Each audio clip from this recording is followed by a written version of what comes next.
Welcome to the Gaggle, where we talk politics in Arizona and beyond. This week, the school voucher referendum clears a key hurdle. But first, President Donald Trump was in town, and Dan Nowicki, he comes in with a running feud with Senator Jeff Flake, and had an opportunity to endorse Flake's Republican challenger. Did that happen? That didn't happen. Kelly Ward was outside the venue. Her volunteers were outside the venue in the 100-plus degree heat. They were working the crowd. They were carrying their placards. But those placards were nowhere to be seen on the inside of the venue. All things considered, it could have been a lot worse for Jeff Flake.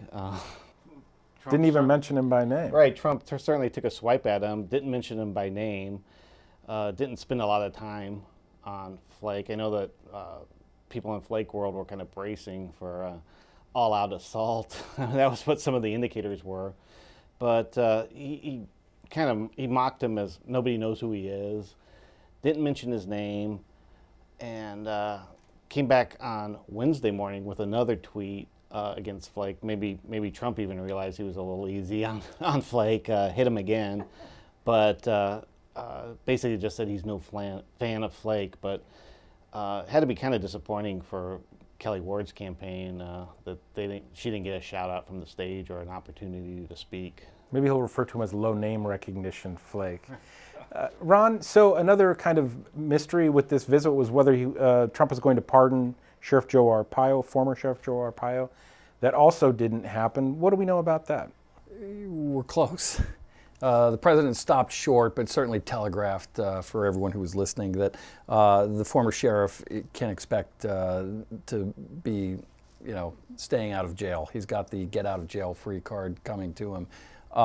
The issue for the sheriff is going to be, he has to formally accept this. That will obviate any active prison sentence or jail sentence that he might get.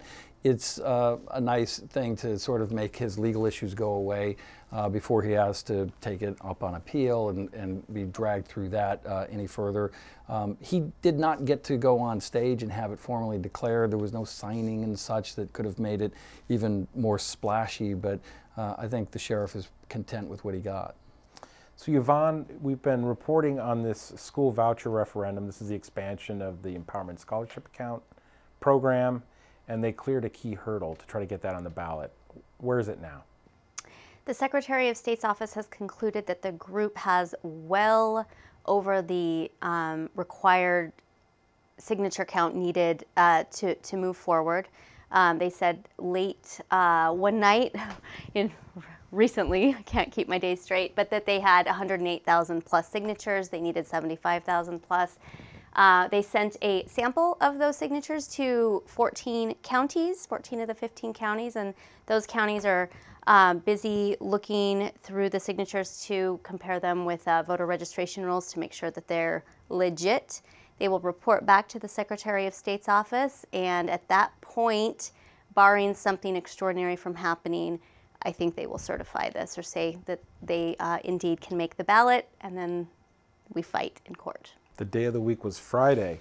What are you watching for this week, Ron? I want to know what the delegation makes of this border wall funding fight that the president has sort of telegraphed as well. Will we support it or not? Is it worth shutting down the government? Dan? I'd be taking a closer look at the new Afghanistan strategy that President Trump unveiled earlier this week. Yvonne? Ducey rode with Trump and Pence to the rally. He did not attend the rally, but I'd like to know what they talked about. Ooh, that sounds dishy. That's it for this week. If you like the Gaggle, subscribe to our podcast on iTunes and Stitcher. See you next week.